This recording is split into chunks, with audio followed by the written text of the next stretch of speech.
రైతు సోదరులకు నమస్కారం. ఇక్కడ మనం ఈ వీడియోలో మైక్రోన్యూట్రియంట్స్ గురించి క్లియర్గా తెలియజేస్తున్నాం.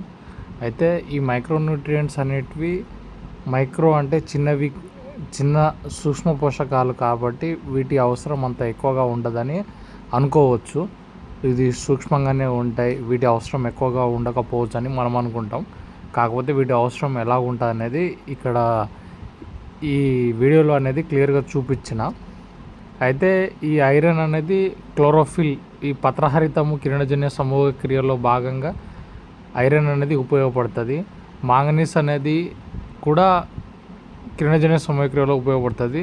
జింక్ అనేదేమో హార్మోన్లు అంటే మొక్కల యొక్క హార్మోన్లు, ఆక్సిన్స్, జిబ్బరిన్లు, సైటోకైనిన్లు వీటి యాక్షన్లో ఉపయోగపడుతుంది. కాపర్ అనేదేమో కంప్లీట్గా సింథసిస్లో ఉపయోగపడుతుంది. బోరాన్ అనేదేమో పూత కానీ కాయ కానీ పగిలిపోకుండా ఉండడానికి ఉపయోగపడుతుంది. పూత రాలకుండా ఉండడానికి, పిందె కాయలు పగిలిపోకుండా ఉండడానికి.